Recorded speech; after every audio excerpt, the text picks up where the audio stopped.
Hi అండి, నేను ఇవాళ ప్రాను బెండకాయ పులుసు చేద్దాం అనుకుంటున్నానండి.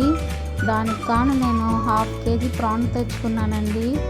వాళ్ళే క్లీన్ చేసి ఇస్తారు, అయినా కూడా మనం క్లీన్ చేసుకోవాలి. దీనికి మధ్యలో నల్లగా ఒకటి ఉంటుందండి, అదంతా క్లీన్ చేయాలంటే మనం ఇలా కట్ చేసుకోవాలి. కట్ చేసుకొని నీట్గా క్లీన్ చేసుకోవాలండి, లేకపోతే బాగా స్మెల్ వస్తూ ఉంటుంది. ప్రాన్ ఒకలాంటి స్మెల్ వస్తుంది కదండి, అదేమి రాకూడదంటే ఈ విధంగా మంచిగా క్లీన్ చేసుకోవాలి. ఇలా క్లీన్ చేసుకున్న దాన్ని ఇప్పుడు నేను కొంచెం ఉప్పు పసుపు వేసి ఇంకోసారి బాగా కలుపుకొని క్లీన్ చేసుకోవాలండి. దీంట్లో ఏమన్నా ఉన్నా కూడా పోతుంది ఈ విధంగా ఉప్పు పసుపు వేసి కలపడం వల్ల. చూసారా, ఈ విధంగా నీట్గా క్లీన్ చేసుకున్నానండి. ఇప్పుడు మనం పొయ్యి మీద బాండ్లు పెట్టుకున్నాము. బాండ్లు పెట్టుకొని ఆయిల్ వేసుకున్నానండి. ఫస్ట్ మనం ఇందులో బెండకాయని ఫ్రై చేసుకోవాలండి. 3/4 వరకు కుక్ చేసేసుకోవాలండి. ఈ బెండకాయని ఇక్కడే బాగా ఫ్రై అయిపోవాలి. చూసారా, బాగా ఫ్రై అయింది. ఇప్పుడు ఇది తీసి మనం పక్కన పెట్టుకున్నాము. ఇప్పుడు అదే ఆయిల్లో పచ్చిమిర్చి, ఆనియన్, కరివేపాకు వేసుకొని బాగా కలుపుకున్నామండి.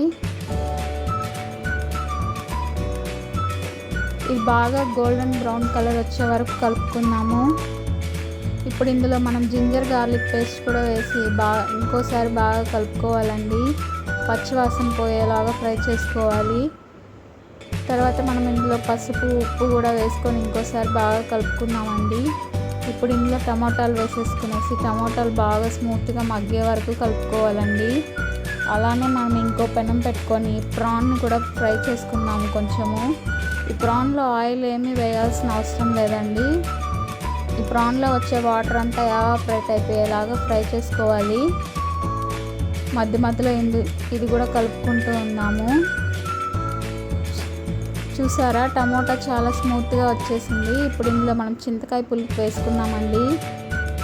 పులుపు ఎక్కువ కావాలనుకున్న వాళ్ళు కొంచెం ఎక్కువ వేసుకోవచ్చండి. మనకు నచ్చినంత పులుపు వేసుకున్నాము.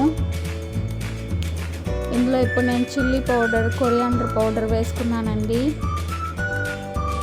గరం మసాలా అవన్నీ ఏం అవసరం లేదండి, వేగినా కూడా చాలా టేస్ట్గా వస్తుంది.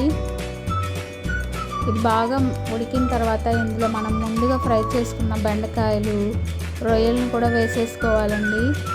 వేసేసుకొని బాగా కలుపుకొని కొద్దిసేపు బాగా ఉడకనివ్వాలండి. ఇప్పుడు ఇందులో కొత్తిమీర కూడా వేసేసుకున్నాం మనము. ఇంకోసారి బాగా కలుపుకొని మూత పెట్టుకొని బాగా ఉడికించుకోవాలండి. ఈ ప్రాన్కి బెండకాయకి బాగా పులుపు కారం అంతా పట్టేలాగా. అంతే అండి, చాలా టేస్ట్గా ఉంటుంది. మీరు కూడా ట్రై చేయండి. నచ్చితే లైక్ చేయండి, సబ్స్క్రైబ్ చేసుకోండి. ఓకే అండి, బాయ్.